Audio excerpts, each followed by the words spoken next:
Hello，大家好，我係 Andy Wong 啊，歡迎翻到嚟澳洲生活財經知識頻道啊。今集咧想同大家講下一啲生活嘅小趣事，就係澳式英文啦。唔知大家嚟到澳洲，可能你嚟旅行、留學、移民、生活嘅時候，如果你同一啲澳洲嘅朋友溝通，會發覺大家都係講緊英文㗎，但係會冇發現有啲字眼同我哋喺香港接觸開嘅唔同呢？甚至如果你好似我咁樣喺美國讀書做過嘢一段時間嘅，可能個衝擊會更加大啊！發覺大家明明講緊嘅事件應該一樣嘅喎，但係可能真係完全用嘅字眼係非常之唔同㗎。咁所以有時我都會聽到Andy 你有美國嘅 accent，兼且你用緊嘅一啲字眼其實你都好美式嘅喎。咁有時會聽到小朋友會講，Daddy 點解你會用呢啲字嘅？我喺學校接觸到嘅朋友，佢哋唔係用呢一啲詞語嘅喎。所以咧嗱，今日我哋又將呢啲小分享睇下，究竟澳式英文同美式英文，甚至我哋喺香港接觸開嘅，又有啲乜嘢唔同啦。我哋先講第一個常見生活嘅例子啦，就係不論男女老幼都會比較好容易去食一啲 fast food 嘅一啲快餐店嘅薯條啦。薯條好多時候我哋會嗌 fries 啦、French fries 啦，但喺澳洲嘅朋友咧，可能佢哋會好強調係嗌 hot chips 嘅。咁因為咧有啲朋友會覺得 chips 咧其實佢哋係代表薯片，咁所以咧用好細分地叫 hot chips 嘅話咧，就係代表緊一個薯條啦。咁大家唔知食薯條嘅時候會唔會想嗌埋茄汁嘅咧？我試過有一次個薯條嚟到之後，我問個 waitress 話可唔可以俾 ketchup 我啊？咁跟住個 waitress 要諗咗一陣，跟住後尾佢問我你係咪要 tomato sauce 啊？係啦，咁跟住我哋就發現啦，原來喺澳洲嘅朋友咧就比較少嗌 ketchup 係啦。雖然你喺超級市場都會見到有得買一支支叫 ketchup 嘅，但係去到餐廳有時大家就會嗌 tomato sauce 咁樣啦。咁兼且啦，大家可能啦好多時候見到呢啲 fast food 啦，都會諗起可能都係食M 記啦，食麥當勞啦。咁但係咧嗱，我哋好多時候都係嗌 McDonald's 㗎。咁但係大家喺澳洲嘅時候咧，有時就會係就會直接嗌去做Macca。反而可能講 McDonald's 可能啲人要諗一諗嘅，因為如果你可能睇佢哋嗰個手提電話個 app 啦，甚至我試過有次約朋友嘅時候，佢話喂，喺前面 Macca 等，我初時我都要問下咩係 Macca？原來就係 McDonald's 咁解啦。咁呢個咧都係一個幾得意嘅一啲唔同用語嘅英文啦。咁講開食嘢，大家都知道喺西方國家好多時候佢哋嘅食嘢每一碟嘅份量啦，都係比我哋喺香港係大碟㗎。咁好多時候咧，有時唔想嗌多咗咧，咁我哋當然要外賣啦。咁喺外賣啦，咁或者你真係本應諗住 order 嘅時候就係外賣咧。喺美國咧，我通常用嘅字眼就係我想要個 to go box 喎。咁但係咧，其實去到澳洲咧，佢哋就唔係點用 to go 呢個字嘅。佢哋比較中意 take away 呢一個字眼啦。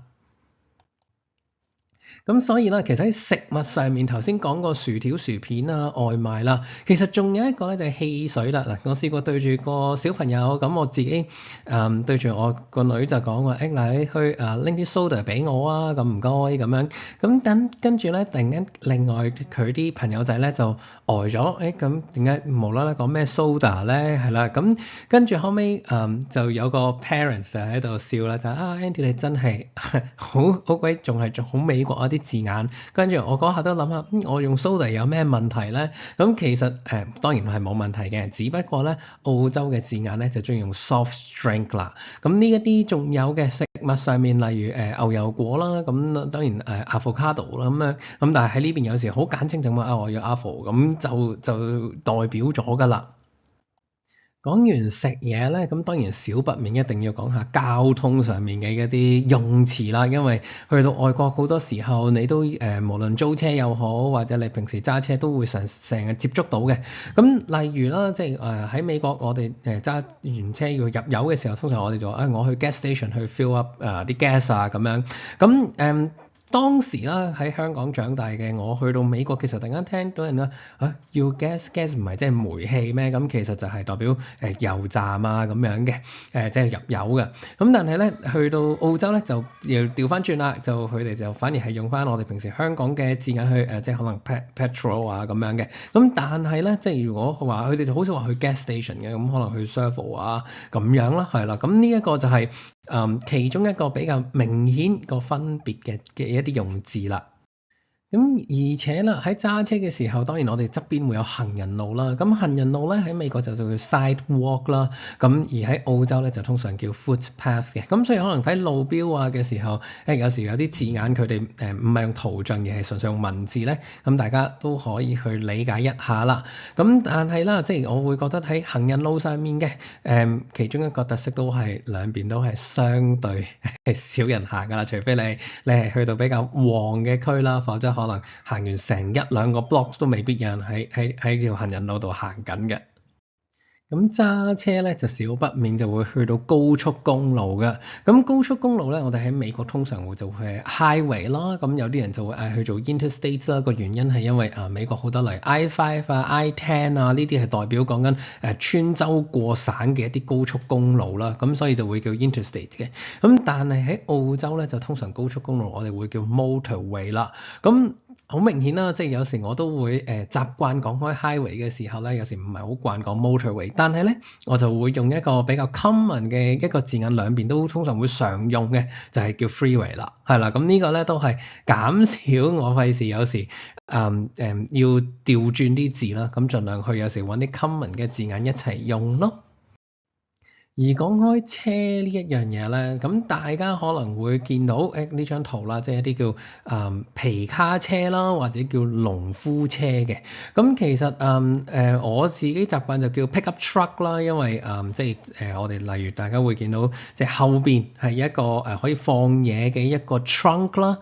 其實 trunk 呢個字都係好美式嘅，因為喺澳洲咧就其實叫 boot 嘅，係啦。咁即係之就係一個比較多功能性可以裝好多嘢嘅車啦，咁就叫 pickup truck 啦喺美國。咁但係喺呢邊咧就叫 ute 嘅，係啦。咁因為有個 utility 嘅感覺，係啦，咁所以會用呢一個字眼。咁唔一定係細格先叫 ute 嘅，其實大格嘅即係好似左邊呢啲車咧，我哋都喺澳洲咧都會叫做 ute 嘅。咁反而啦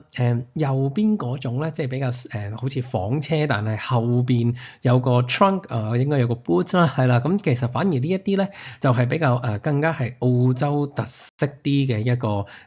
設計嘅款式啦。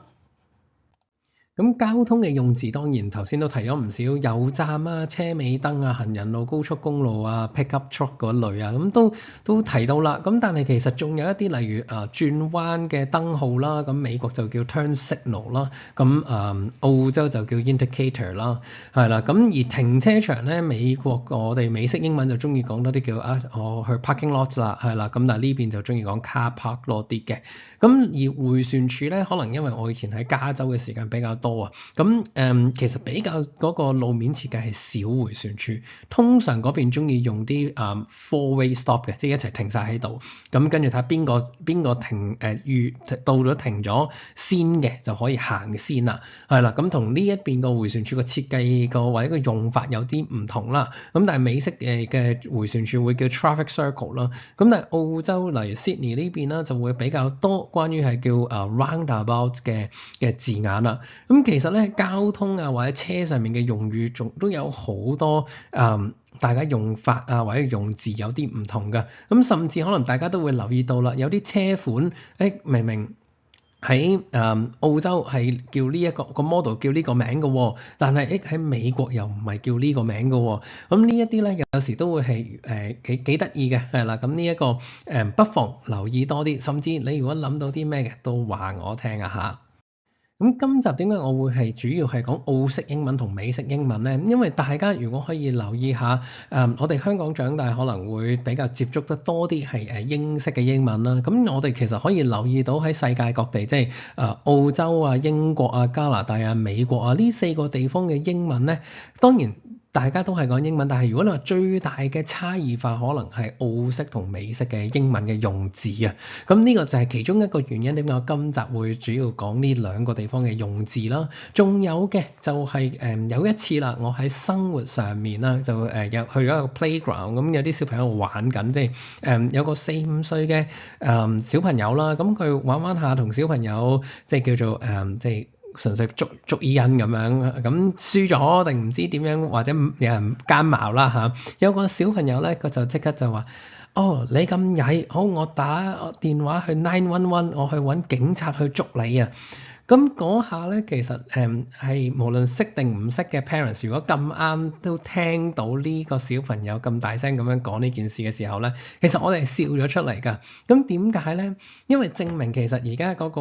globalization 嗰個世界化喺嗰個YouTube 嘅層面啊，或者可能 Netflix 嘅劇集上面，真係大家好容易接觸到一啲美式嘅內容。咁其實咧911咧就係喺美國，如果你要打電話揾警察啊，揾救護車啊，或者揾消防車嘅一個 emergency call 嘅一個電話號碼嚟嘅，就叫911啦。咁但係咧，其實喺澳洲咧，就反而其實係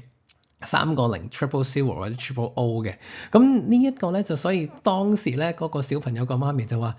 喂，你睇電視睇得多先叫911咋？我哋喺澳洲係用3個0㗎，係啦。咁嗰下咧就令到我哋身邊即係好多父母啦，都真係有笑一笑咗嘅。咁但係啦，嗱，雖然就係好笑，但係咧即係又同頭先我哋講嘅內容就有啲唔同㗎咯。嗱，我哋頭先講緊都只不過係啲字詞上面，可能大家習慣上面嘅差異啫。但係如果去到啲咁重要日常生活，即係你打911定係打 000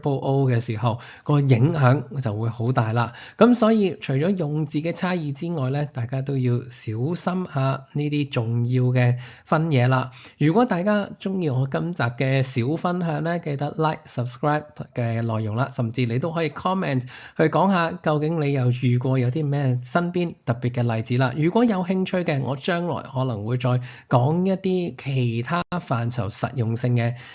用字嘅差異啦。好，多謝晒大家啦，拜拜。